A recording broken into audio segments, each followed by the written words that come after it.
Hello everyone, welcome to आई कॉन्टा। आशा करता हूँ कि आप सभी लोग काफ़ी अच्छे होंगे। बारी है आज के न्यूज़, जो इंपॉर्टेंट करंट अफेयर न्यूज़ है उनके एनालिसिस की। 17 जून आपके सामने है और काफ़ी इंपॉर्टेंट क्वेश्चंस भी आएंगे आपके इन्हीं जो news current affairs, international national events हैं या साइंस टेक से रिलेटेड क्वेश्चंस देखिए काफ़ी पूछे जा रहे हैं।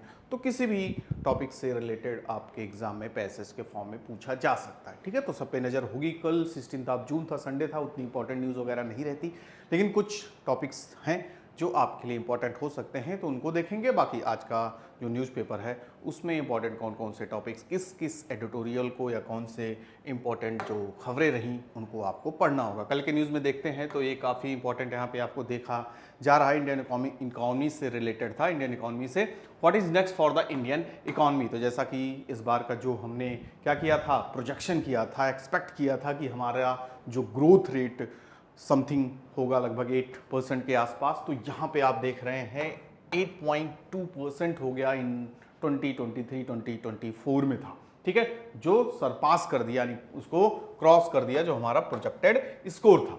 ठीक है, आरबीआई इस बार कितना, लगभग 7.2% जीडीपी ग्रोथ रेट का देख रही है 2024-2025 में, with retail inflation down to कितना 4.5% के आसपास। ठीक है, इंडस्ट्रियल आउटपुट ग्रोथ स्लोट होगा टू 5.5% इन अप्रैल। और जीएसटी देख रहे हैं कलेक्शन कितना पहुंच गया है, 2 लाख करोड़ का आंकड़ा पार कर गया। ठीक है, तो इस बार आप देख ही रहे हैं काफ़ी कुछ उम्मीदें लगाई जा रही हैं। जो प्राइम मिनिस्टर नरेंद्र मोदी जी की कोलिशन गवर्नमेंट बनी है, is expected to ensure broad policy continuity. जो आपका एडिटोरियल और यहाँ पे आर्टिकल्स वगैरह होंगे ना, तो इसका भी देखिए क्रक्स के फॉर्म में, आपको नोट वगैरह भी बनाने की जरूरत नहीं है, इसका पॉइंट्स यहाँ पे गिस के फॉर्म में लिख दिया गया है। ठीक है, BJP led coalition might face challenges pushing radical reforms, जैसे कि यहाँ पे आप देख रहे हैं, particularly around land and labour. ठीक है, near term economic momentum mask, इस बार देखा जाए तो जो इकोनॉमिक का यहाँ पे बेहतर परफॉर्मेंस हुआ है, कुछ चीजें पर मास्क लगा सकता है, मतलब उन चीजों को छुपाया जा सकता है। जैसे कि यहाँ पे देख रहे हैं, इस पे सवाल उठते हैं गवर्नमेंट के ऊपर में कि अनएम्प्लॉयमेंट लेवल आपने कम किया, मतलब उस लेवल का एम्प्लॉयमेंट जनरेशन नहीं हुआ। ठीक है, डिक्लाइनिंग एफडीआई वगैरह हुआ, तो ये सब चीजें थोड़ा उस पर मरहम लगाने का काम करेंगी। तो ठीक है, तो इसको अच्छे से आप पढ़ सकते हैं और ये काफ़ी इंपॉर्टेंट आपके लिए हो सकता है। निर्मला सीतारमण इस बार का जो आप देख ही रहे हैं, अपकमिंग बजट वगैरह आ रहा है, तो उन सारे मुद्दों पे बात होगी। उन सारे मुद्दों को ध्यान में रखते हुए उसमें बजट एलोकेशन किए जाएंगे और एक बेहतर बजट बनाया जाएगा। जिन जिन चीज़ों पे क्रिटिसाइज़ किया गया है उन सब चीज़ों को ध्यान में रखा जाएगा। जैसे आपका इन्फ्लेशन हो गया, कंजम्पशन, स्परिंग कंजम्पशन देखा जा रहा है, investment and resolving taxation issues, तो ये सब आपके मेन मुद्दे रहेंगे। ठीक है, जीएसटी काउंसिल देखिए आपका बनाया वगैरह गया, यहाँ पे budget to address income tax reforms की बातें होंगी। Government plans to enhance Indian manufacturing and global value chain integration.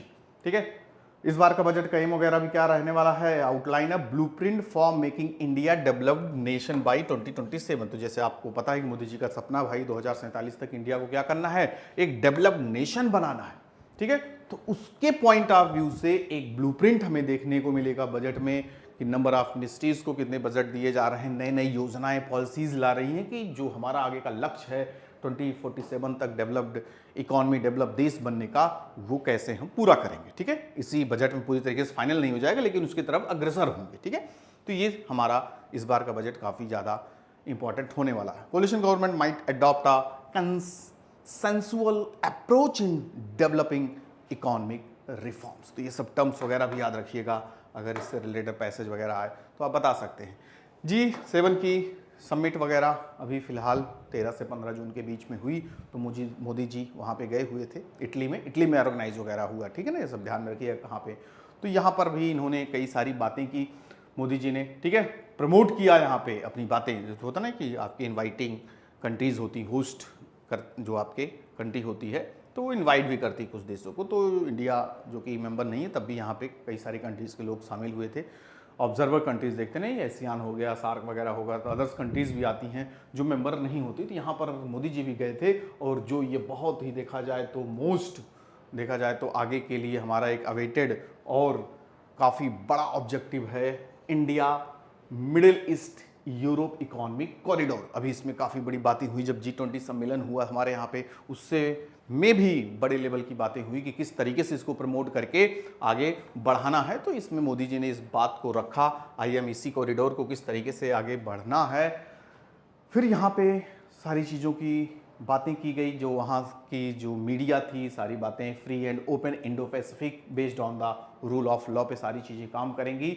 IMEC जो काफ़ी हाईलाइटेड यहाँ पे इशू रहा, प्रोजेक्ट एम्स टू इस्टेब्लिश, क्या है IMEC आपको पता है, India middle east Europe economic corridor है, ठीक है, जो आपके इंडिया हो गया, मिडिल ईस्ट कंट्रीज वगैरह हो गई, यूरोपियन कंट्रीज हो गई, तो इनके बीच रोड, रेलवे, ठीक है, बाई एयर, तो इन सब के माध्यम से जो ट्रेडिंग एक्टिविटीज़ होंगी या रिलेशन डेवलप किए जाएंगे, आपका इंपोर्ट एक्सपोर्ट होगा, मतलब व्यापार को बढ़ाना और काफ़ी बड़े लेवल पे ले जाना, ठीक है, एक तरीके से चाइना को भी टक्कर देना।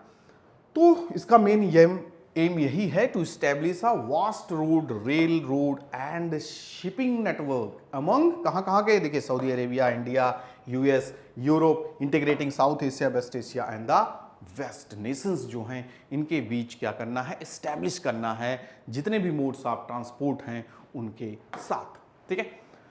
फिर उसके बाद यहाँ पे टक्कर भी देना है, counter, move to counter China's Belt and Road Initiative, BRI जिसको आप बोलते हो, ये चाइना का है, जो एक तरीके से देखा जाए तो इसको काफी ज्यादा क्रिटिसाइज्ड भी किया जाता है because of lack of transparency and disregarding national sovereignty के आधार, ठीक है। तो यहाँ पे यही हमारा ऑब्जेक्टिव है, ये जो आपके वेस्टर्न कंट्रीज हैं कि जो हम आपका कॉरिडोर इस्टेब्लिश करना चाहते हैं उसको कड़ी टक्कर दे और आगे बढ़े। तो मोदी जी ने काफ़ी कुछ इस पर बातें किया। आर्टिफिशियल इंटेलिजेंस जो इस समय काफ़ी बड़े लेवल पे दुनिया भर में चल रहा है, तो हमने भी इसको तजब्बो दी। मोदी जी ने यहाँ पे बातें की एनर्जी से रिलेटेड, AI से रिलेटेड, अफ्रीका रिलेशन से रिलेटेड और मेडिटेरियन सी आसपास की जो कंट्रीज़ हैं उनसे रिलेटेड सारे लीडर्स वगैरह भी यहाँ पे दुनिया भर के लीडर्स पार्टिसिपेट किए और अपनी अपनी बातें रखी, ठीक है।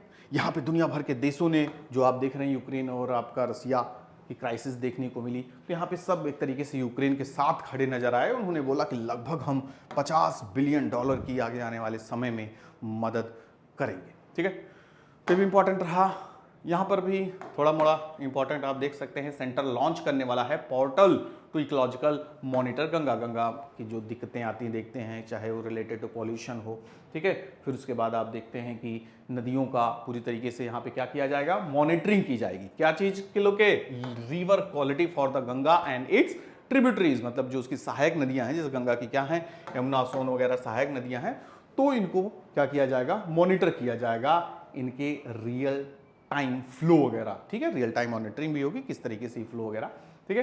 किसके अंतर्गत ये काम किया जा रहा है, national mission for clean Ganga के अंतर्गत किया जाएगा, ठीक है। क्या करेगा इस system, this system will track key parameter such as river inflow कैसा है, आउटफ्लो कैसा है, एंड मैंडेटेड इन्वायरमेंटल फ्लो, मतलब आप क्या तरीके से इन्वायरमेंटल पॉइंट ऑफ व्यू से ठीक सब कुछ चल रहा है कि नहीं। It also includes the performance monitoring of STPs, मतलब sewage treatment plants and various initiatives under the Namami Gange programme. ये भारत सरकार का बहुत बड़ा प्रोग्राम है जिसके अंतर्गत गंगा की सफाई, देख रेख सारी चीज़ें हैं।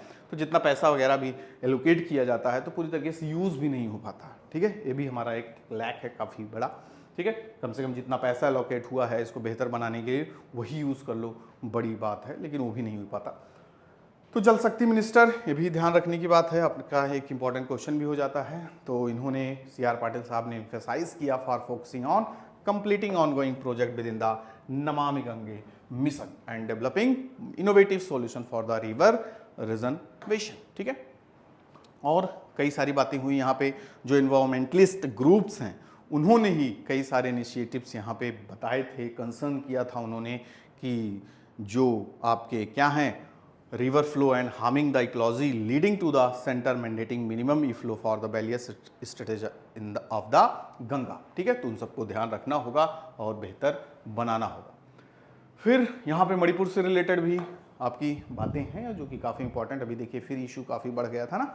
यहाँ पे क्या हुआ कि किसी ने किसी की हत्या कर दी। यहाँ पे recently experience violence part of the ongoing ethnic conflicts, आपको पता है ना कि यहाँ पे मैती और कुकी जो मेन कम्युनिटी है वहाँ पे रहने वाली, तो आपस में काफ़ी देखिए लास्ट ईयर से यहाँ पे झड़पें चल रही हैं, वायलेंस बड़े लेवल पे हो रहा है, एक दूसरे के दुश्मन बने पड़े हैं।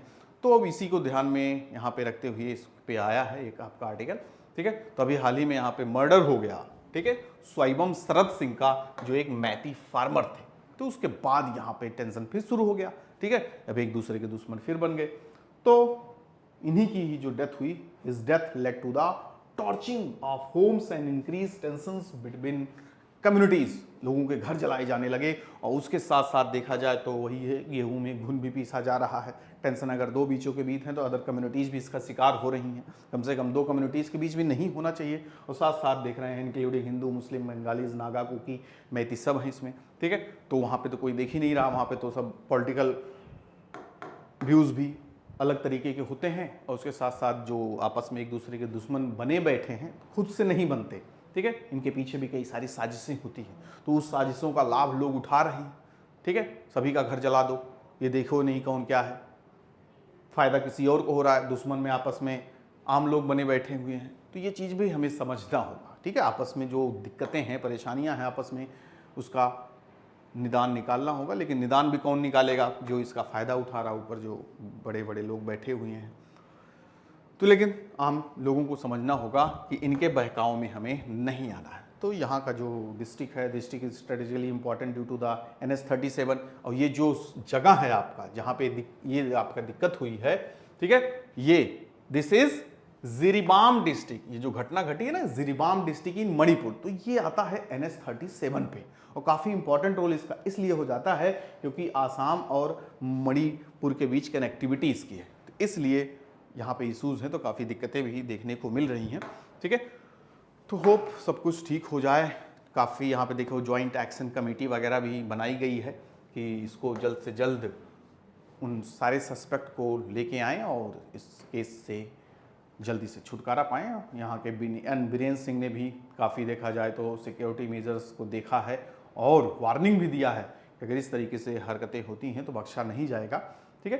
तो काफ़ी लोग इधर से उधर हुए हैं अपने घर से, तो दिक्कतें हैं। तो इसके बारे में आप पढ़ेंगे तो ज़रूरी रहेगा, आपके लिए आसान हो जाएगा एग्ज़ाम में अगर कुछ ऐसा क्वेश्चंस वगैरह आते हैं। यहाँ पे शशि थरूर का एक आपको देखने को मिलेगा आर्टिकल, री इमेजिंग इंडियन फेडरलिज्म। जैसे कि अभी नई गवर्नमेंट वगैरह बनी, तो यहाँ पे थोड़ा क्रिटिसाइज इन्होंने किया इंडियन फेडरलिज्म को लेके, किस तरीके से पॉलिसीज़ और यहाँ पे गवर्नमेंट स्ट्रक्चर पूरी तरीके से क्या हुआ है, सेंट्रलाइज हुआ है, ठीक है। Federal structure due to the coalition government curtailing the centralisation of the power between since 2024, जब से आपकी एनडीए की पहली गवर्नमेंट बनी, ठीक है। It criticise the current government approach को क्रिटिसाइज किया गया है, क्यों, to centralising power and diminishing state autonomy, ठीक है। रिफरिंग टू द एग्जाम्पल, जैसे कि आपने देखा 370 को हटाना, misuse of the disaster management act and equitable financial distribution को लेके, तो इसमें यही बातें हो रही हैं, इनके द्वारा किया जा रहा है। और यहाँ पे कई सारे पॉइंट्स भी दिए हैं इन्होंने इसके डिफेंड में कि जो आपका 91st अमेंडमेंट एक्ट था वो भी काफ़ी डाउन हुआ है, विच में led to demographic imbalances favouring the Hindi speaking states, ठीक है। 15th finance commission decisions to base allocation on the 2011 census had exacerbated physical imbalances देखने को मिला, जो penalising high performing southern state.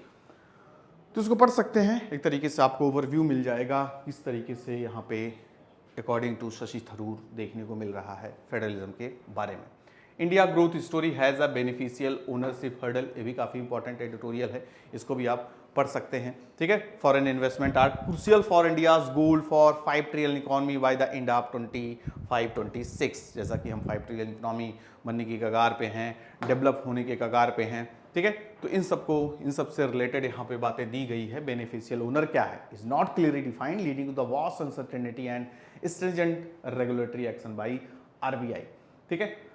तो इसको भी आप पढ़ सकते हैं और आपके लिए इंपॉर्टेंट हो सकता है, वैसे बहुत ज़्यादा इंपॉर्टेंट मुझे नहीं लगा। तो ये एक तरीके से आपका इंपॉर्टेंट क्या थी, कल की खबरें थी, जिसमें 2-4 आपके लिए इंपॉर्टेंट हो सकता। आज के न्यूज़पेपर के बारे में हम जानने की कोशिश करेंगे, ठीक है, क्या क्या यहाँ पे आपको ज़रूरत दिख रहा है। तो अभी आपने नीट वगैरह की खबरें काफ़ी बड़े लाइमलाइट में चल रही हैं, और यहाँ पे जो एजुकेशन मिनिस्टर, इनका नाम भी आप ध्यान में रख सकते हैं, क्या नाम है, धर्मेंद्र प्रधान, ठीक है। तो इन्होंने बताई है कई सारे इरेगुलरिटीज़ भी देखने को हमें मिली हैं एनटीए की तरफ से, और ये इसी तरीके से अगर ये साबित हो जाता है कि सच में हुआ है तो क्या किया जाएगा, बख्शा नहीं जाएगा। ठीक है, तो जो मेन एनटीए की तरफ से बताया गया कि टाइम वगैरह कम था इसलिए बच्चों को ग्रेस मार्क वगैरह भी दिया गया, तो उस पर बातें हो रही हैं। ठीक है, और यहाँ पे आप देख रहे हैं स्टालिन, ठीक है, तमिलनाडु चीफ मिनिस्टर हैं, तो इन्होंने भी कई सारे सवाल उठाए हैं कि जो एनटीए का प्रोसेस है ये एंटी पुअर है, ठीक है, या बच्चों के जो बच्चे गरीब बच्चे पढ़ना चाहते हैं उनके खिलाफ है, नहीं चाहा जा रहा है कि वो भी आगे बढ़ें, उनके लिए भी बेहतर हो। तो यहाँ पर भी इन्होंने सवाल उठाया है। ठीक है, और कुछ इंपॉर्टेंट खबरें आज की हैं, काफ़ी इंपॉर्टेंट एडिटोरियल वगैरह हैं, उसको भी आपको पढ़ना पड़ेगा। ठीक है, आगे बढ़ते हैं। सब आपके पॉलिटिकल न्यूज़ वगैरह है, उतना जानकारी नहीं। यहाँ पे देख रहे हैं कि गर्मी का लेवल इतना ज़्यादा बढ़ गया है कि यूपीएससी की प्रिपरेशन करने वाले बच्चे सीधा आपके रीडिंग रूम जा रहे हैं, जहाँ पे एसी वगैरह रहता है ना, लास्ट समय लाइब्रेरी वगैरह 800-1000 रुपये पर घंटे के हिसाब से, तो पढ़ाई का माहौल सीधा बन जाता है। तो आपको पीजी वगैरह में ज़्यादा पैसे वगैरह देने पड़ते हैं, तो उसके कंपेरिजन काफ़ी यहाँ पे ठीक है। तो मेहनत करते रहिए आप जब तक सफल ना हो जाएं, गर्मी क्या बरसात क्या ठीक है, तो सफलता के पीछे यही सब कारण होते हैं कि आपने हर एक दिक्कतों का सामना किया है और आप आगे बढ़ें। ठीक है, ये सब आपकी कहानियों में रहेंगे कि आपने जब मेहनत किया तो आप कितनी कठिनाइयों के साथ किए। और यहाँ पे कुछ ऐसा भी नहीं है, पॉलिटिकल न्यूज़ ही आपको दिख रहा है।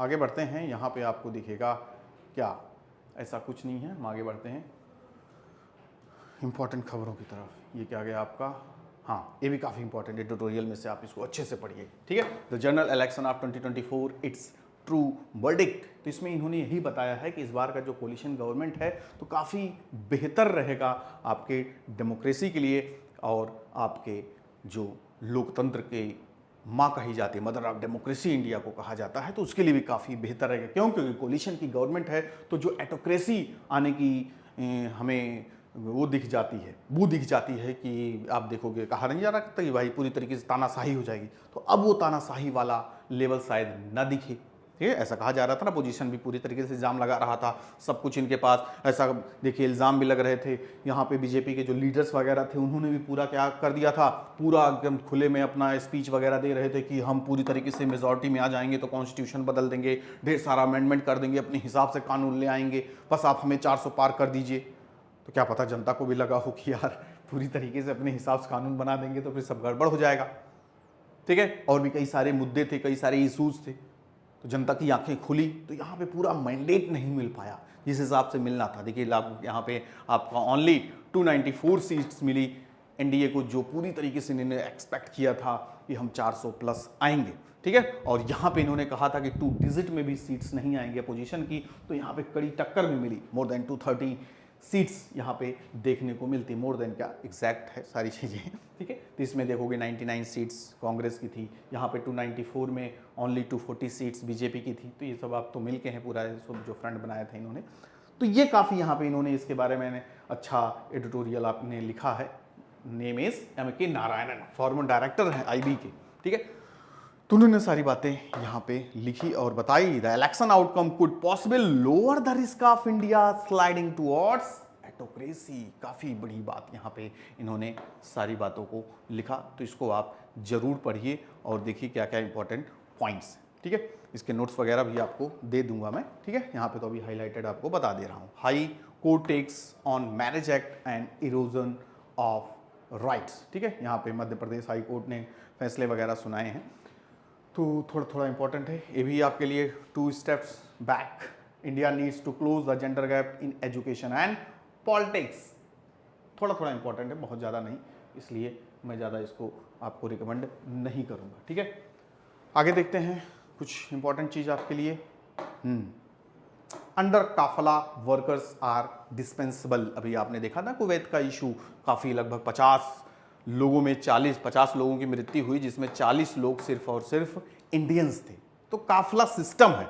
ठीक है, काफला सिस्टम जो आपकी गल्फ कंट्रीज है ना, तो उनके यहाँ पे ये परमिशन मिली है, जो गल्फ कंट्रीज में आपका जैसे UAE हो गया, सऊदी अरब हो गया, कुवैत, ओमान, ये सब कंट्रीज गल्फ कंट्रीज में आती हैं, खाड़ी देश जिसको कहा जाता है। तो इनको एक परमिट मिला हुआ है, ठीक है, कि बाहर से आप मजदूर मंगा सकते हैं, उनके खाने पीने रहने का इंतजाम आपको करना होगा, बाकी सैलरी वगैरह देना होगा। तो काफ़ी माइग्रेट बड़े लेवल पे लाखों की संख्या में लोग दुनिया भर के देशों में जाते हैं, तो खाड़ी देशों में भी लोग काफ़ी जाते हैं, मजदूरी वगैरह करते हैं, गाड़ियाँ वगैरह चलाते हैं, ठीक है, जानवर चराते हैं, तो अक्सर आपने सुना भी होगा, मजाक मजाक मजाक नहीं, जैसे गांव वगैरह से गए लोग मजदूरी करने तो बड़ी बड़ी बातें करेंगे, वहाँ मैनेजर है, वहाँ कुछ है, तो पता चलता बेचारे मजदूरी का काम करते हैं। खैर जो भी हो, यहाँ पे दिक्कत ये आई, यहाँ पे परेशानी ये देखने को मिली कि इनके रख रखाव का कोई बड़ा व्यवस्था नहीं था। जैसे जो एम्प्लॉयर होते हैं वहाँ पे, जो यहाँ पे काम करने के लिए रखते हैं मजदूरों को, तो बस एकदम समझ जाओ कि कम जगह में ज़्यादा लोगों को रखना, एक तरीके से कह सकते हो सो कॉल्ड गुलामी टाइप, कि आप काम करोगे हमारे लिए, हम आपको पैसे देंगे। ये सब ठीक है, ठीक है। लगभग मिनिमम $300 पर मंथ के हिसाब से ये मिनिमम है। उसके बाद देखोगे यहाँ पे लोग अपनी बचत करके घर पे पैसे भेजते हैं, इसलिए जाता कोई इंसान क्यों घर छोड़ के जाना चाहेगा। तो ये रहने की व्यवस्था जो थी काफ़ी ज़्यादा डरावनी देखने को मिलती है। एक छोटे कमरे में काफ़ी लोग, क्योंकि क्या हुआ कि जो आग वगैरह यहाँ पे लगी तो दम घुटने से मैक्सिमम लोगों की मृत्यु होगी, लोग भाग नहीं पाए अपनी जान बचाकर। तो ये सब सवाल खड़े करते हैं यहाँ का ये जो कफाला सिस्टम है, जो कफील कहलाता है, मतलब एम्प्लॉयर को वहाँ पे कफील कहलाते हैं, कहा जाता है। तो उनकी जो व्यवस्था थी वो काफ़ी सवाल उठाने वाली थी। तो इन्हीं सब के बारे में बातें हैं, तो इसको भी आप पढ़ सकते हैं, काफ़ी इंपॉर्टेंट इशू बनेगा आगे चल के। यहाँ पर भी देखिए इशू उठाने वाली बात है, rising cases under POSH act point two better reporting. यहाँ पे बात की गई है महिलाओं के बारे में, जो देखा जाए तो अलग अलग कॉर्पोरेट सेक्टर हो गए, मतलब कहीं पर भी जहाँ पे जॉब अपॉर्चुनिटीज़ हैं उनके लिए, तो जो हरासमेंट केसेस सामने आते हैं वो बड़े लेवल पे देखे जा रहे हैं। इवन बड़ी बड़ी जो IT सेक्टर कंपनीज हैं, तो उन्हीं के बारे में यहाँ पे दिखाया गया है, ये बातें की गई है। इस बार देखा जाए तो more and more women are getting into STEM. STEM मतलब क्या है, सरकार की योजना, science, technology, engineering and math courses, ठीक है, इसमें इनरोलमेंट वगैरह की बातें हैं। उसके साथ साथ IT सेक्टर्स में भी काफ़ी लोग अब जुड़ रहे हैं। आज के समय देखो पढ़ाई लिखाई हर चीज़ एक तरीके से ओपननेस हो रहा है, ठीक है, तो पार्टिसिपेटिंग बढ़ रहा है लोगों का in comparison to men and female का पहले रेशियो देखते हैं तो काफ़ी कम हुआ करता था, तो गैप काफ़ी भर रहा है। लेकिन उसके साथ साथ, ठीक है, उसके साथ साथ proportion of women in leading corporate firms has increase considerably over time, बढ़ा है। लेकिन उसके साथ साथ देखा जाए तो कई सारी दिक्कतों के कारण नौकरियां भी लोग छोड़ देते हैं, ठीक है। यहाँ पे साफ साफ आप पढ़ोगे ना, देखोगे तो in general higher among women than men, किसमें, the percentage of employees who leave an organisation is also in general higher among women than men. क्यों, क्या कारण है, कई कारण है, जैसे कि सोसाइटल प्रेशर आफ्टर मैरिज, कि भैया शादी के बाद जॉब नहीं करना है, हम जॉब करने नहीं देंगे, ये दिक्कतें आती हैं आज के समाज में, ठीक है। After marriage, pregnancy and post pregnancy work life balance, ठीक है, बच्चे हो गए भाई, उनको पालना पोसना, तो कई सारी इश्यूज आ जाते हैं, तो इसकी वजह से लोग जॉब छोड़ देते हैं। और उसके साथ साथ और एक इशू देखने को मिल रहा है, वर्क प्लेस हैरेसमेंट, चाहे वो वर्बल फॉर्म हो, सेक्सुअल हो या अदर आपका कोई फॉर्म हो, तो ये भी एक बहुत बड़ा रीजन देखने को मिल रहा है, ठीक है। तो इसके ऊपर भी सवाल उठाए गए हैं। यहाँ पे आप देख सकते हैं कई सारे एक्ट वगैरह भी हैं, sexual harassment of women at work place का एक यहाँ पे कानून भी है। तो was introduced over a decade ago to protect women against work place sexual harassment. लेकिन वही है कि किसको किसका डर, जब सर पे आप कफन बांध ही लिए हैं कि हमें ऐसा करना ही है, तो फिर क्या करेंगे। लेकिन आवाज़, सबसे बड़ी बात यहाँ पे देखने को मिल रही है, पहले के कंपैरिजन लोग आवाज़ ज़्यादा उठाने लगे, जागरूक हो गए, अवेयर हो गए हैं, तो ये बहुत अच्छी बात है, ठीक है।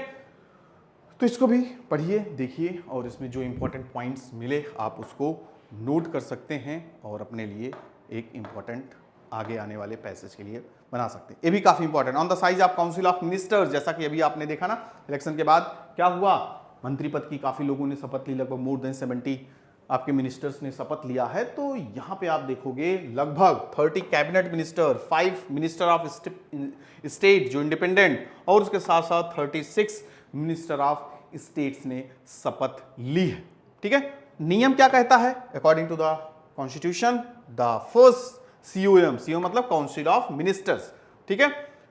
तो शुरुआत में देखा जाए, यहाँ पे आप फैक्ट आपको क्या दिख रहा है, फर्स्ट COM यानी पहली जो आपका काउंसिल ऑफ मिनिस्टर्स बने थे नेहरू जी के अंडर में, तो लगभग सिर्फ और सिर्फ 15 ministers headed by the prime minister Jawaharlal Nehru.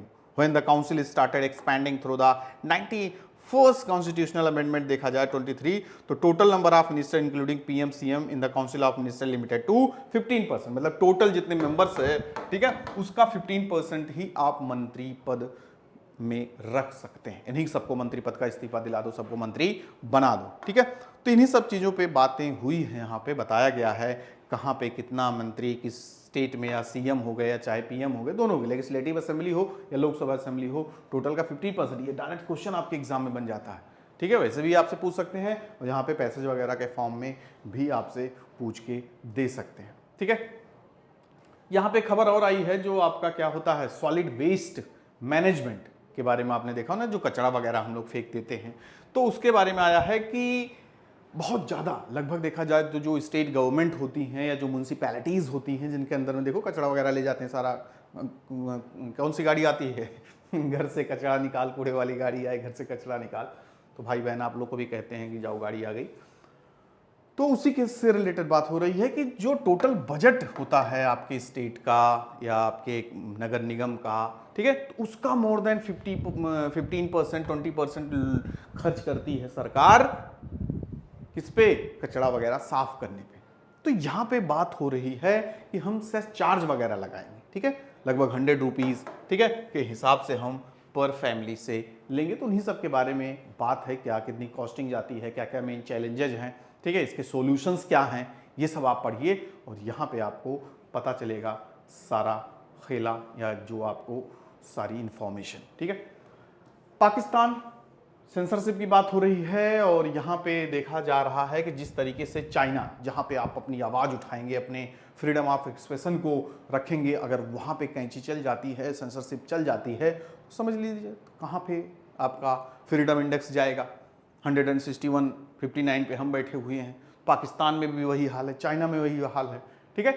तो उसके लिए कई सारे टूल्स वगैरह गवर्नमेंट यूज़ करती है। अगर आप सोशल मीडिया प्लेटफॉर्म, यूट्यूब या जहां पर भी आप अपनी बातों को रख सकते हैं, वहां पे आपकी आवाज को कटल कर दिया जाएगा, काट दिया जाएगा। तो ये बात देखने को मिल रही है पाकिस्तान में भी।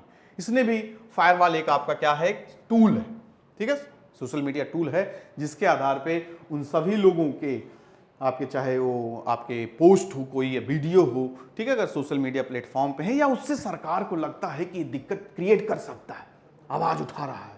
जैसे आप देखो कि माना जा रहा है कि ध्रुव राठी ने यूट्यूब इंडिपेंडेंट प्लेटफॉर्म पे रह के सरकार गिरा दी इन द सेंस कि काफ़ी जो सीटें कम आई, कहा जा रहा 40-50 सीटें कम आई, ये आपके ध्रुव राठी की वजह से, ठीक है।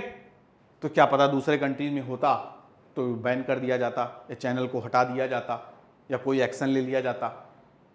तो इस तरीके से अगर यहाँ पे सरकार को लगती है कि हमारे लिए दिक्कत क्रिएट कर सकता है, तो वो उनको पूरी तरीके से उन पे कैंची चला दी जाती है। तो ये पाकिस्तान में भी हुआ, लगभग 20,000 साइट्स इन्होंने बंद किए हैं, और देखा जाए तो उन सभी सोर्सेस पे जिनसे उन्होंने दिक्कतें थी, उस पे उन्होंने कैंची चलाई है। तो ये हमें देखना होगा, यहाँ पे पढ़ना होगा, पढ़ने से पता चलेगा कि किस हद तक कुछ कंट्रीज़ हैं जो अपने यहाँ के सिटीजन्स पे इस तरीके से दबाव बनाते हैं कि आपको इस तरीके से नहीं करना, अगर आप ऐसा करोगे तो आप भुक्तभोगी होगे, यानी आप अपनी आवाज़ नहीं उठा सकते, कि सही गलत लिख नहीं सकते कहीं, या कुछ बोल नहीं सकते, ठीक है। तो ये इलेक्शन वगैरह के टाइम में बहुत ज़्यादा होता है, बहुत ज़्यादा खर्चे वगैरह पे इस पर देखो कि मिलियंस ऑफ रुपीज़ खर्च हो जाते हैं, ठीक है, वेबसाइट को बंद करने में, हटाने में, तो सरकार का भी खर्चा होता है, ठीक है। तो ये सब सारी यहाँ पे बातें हैं, तो ये इंपॉर्टेंट हो सकती है। आगे कुछ इंपॉर्टेंट, रो इन मुंबई ओवर, नो, ये काफ़ी इंपॉर्टेंट नहीं है आपके लिए। तो इसी तरीके से आप अच्छे से कवर कर सकते हैं पेपर को। सारी पॉलिटिकल न्यूज़ है, उतना आपके लिए इंपॉर्टेंट नहीं है, पढ़ना वही है जो हमारे के लिए काम की चीज़ है। बाकी आप देखोगे 37-40 खबरें ऐसी हैं, मोर देन अराउंड देखोगे 40 खबरें हैं जो आपको इम्पॉर्टेंट लगेगी, लेकिन उतना नहीं। ये भी आपका काफ़ी इम्पॉर्टेंट क्या है, भारत सरकार की योजना है, ठीक है, किसान सम्मान निधि। तो इसके इंपॉर्टेंट फीचर्स क्या हैं, कैसे काम करता है, किसके लिए बेनिफिट है, ठीक है। तो फार्मर्स के लिए है, जैसे कि यहाँ पे देखते हैं कि हर साल 6,000 रुपये आपके खाते में जाएगा इंस्टॉलमेंट के फॉर्म में, 2-2 हज़ार में। तो अभी मोदी जी बनारस में आपके क्या करेंगे, 17th इंस्टॉलमेंट इशू करेंगे 20,000 करोड़ रुपए, और यहाँ पे लोगों को सर्टिफिकेट वगैरह भी देंगे, 30,000 सर्टिफिकेट दिए जाएंगे, तो वही सबके खाते में पैसे आएंगे और सब लोग खुश हो जाएंगे, वाह मोदी जी वाह, आपने कमाल कर दिया, ठीक है। तो ये सब आप पढ़ लीजिएगा। हाँ, एनसीईआरटी देखिए, आपकी 12th क्लास की एनसीईआरटी बदल दी गई मतलब उसमें अपडेट वगैरह किए गए हैं। NCERT changed Ayodhya lessons based on SC order, ठीक है, जैसे कि अभी एससी इस मुद्दे पे बात की थी ना, अयोध्या बाबरी मस्जिद वगैरह, तो इन्होंने जो रिवाइज बुक वगैरह निकाली है तो वहाँ पे बाबरी मस्जिद का नाम वगैरह हटा दिया गया। बाबरी मस्जिद को बोल दिया गया है कि 3 डोम स्ट्रक्चर था, ठीक है, बाबरी मस्जिद टर्म हटा दिया गया और भी कई सारे टर्म्स हटाए गए हैं, ठीक है। तो ये रिवाइज्ड जो आपकी एनसीईआरटी है उसमें सब बारी बातें हैं, कैसा कहा गया है कि कोई तरीके से कम्युनल टेंशन वगैरह ना हो, जो आपके गोधरा कांड में मुस्लिम्स वगैरह मारे गए वो सभी टर्म्स वगैरह सारी चीज़ें हटा दी गई हैं, ठीक है। तो ये जो भी हो जैसे हो ठीक है, अब जो सरकार है जिस तरीके से लिख के देगी उसी तरीके से हम पढ़ेंगे। खैर इतिहास इतिहास है, उसको हम बदल नहीं सकते, ठीक है। तो I think this is all about today's important points जो कि न्यूज़पेपर में आपके रहे। तो इनको अच्छे, स्पोर्ट्स उतना हमारे लिए इंपॉर्टेंट है नहीं, ठीक है। तो बस और भी जो कुछ लगेगा कि इसमें से और फिल्टर करके दे सकते हैं तो नेक्स्ट में ऐड कर दिया जाएगा। बाकी इतना आप अच्छे से कर लीजिए, इंपॉर्टेंट चीज़ें आपको बता दी हूँ, काफ़ी हेल्पफुल रहेगा आपके लिए। लेकिन अब आगे के लिए सोच रहा हूँ लाइव आने की कोशिश करूँ, तो उसमें काफ़ी लोग जुड़ेंगे, आप भी अपनी बातें रखेंगे, उसमें हम डिस्कस भी करेंगे, तो भी आपके लिए काफ़ी हेल्पफुल रहेगा। बाकी चैनल को लाइक सब्सक्राइब करना आपका कर्तव्य है, क्योंकि आगे आने वाले समय में भी आपको नोटिफिकेशन मिलता रहे, क्योंकि काफ़ी इंपॉर्टेंट है। इससे आप जुड़े रहेंगे तो आपका करंट अफेयर और जीके का टेंशन खत्म, ठीक है। जीके की स्टैटिक की भी क्लासेस लेता रहूँगा, इंपॉर्टेंट जो वीडियोस वगैरह हैं, कुछ स्टैटिक जीके का करंट अफेयर से रिलेटेड कुछ पार्टिकुलर वीडियो ही बनाने की ज़रूरत पड़ जाए कि उसको और अच्छे तरीके से आपको इन्फॉर्मेशन मिले, तो भी लेके आएंगे। तो बस शुरुआत कीजिए, और वक्त जाते वक्त नहीं लगता, तो बस प्रिपेयर रहिए, अपने सिलेबस को मैनेज करके रखिए। कोर्स आपके लिए पूरी तरीके से रेडी है, 6 महीने आपके पास बचे हुए हैं, तो उसको अच्छे तरीके से हमें पढ़ना होगा, ठीक है। इनरोल कीजिए, पूरा फुल पैकेज का लाभ उठाइए और आगे बढ़िए। सोचिए मत, सोचेंगे तो फिर सोचते रह जाएंगे और आपके साथ वाले आगे निकल जाएंगे, ऐसा बिल्कुल भी नहीं होना है, ठीक है बच्चों। तो मिलते हैं नेक्स्ट सेशन में, तब तक के लिए bye bye, take care to all of you, good luck.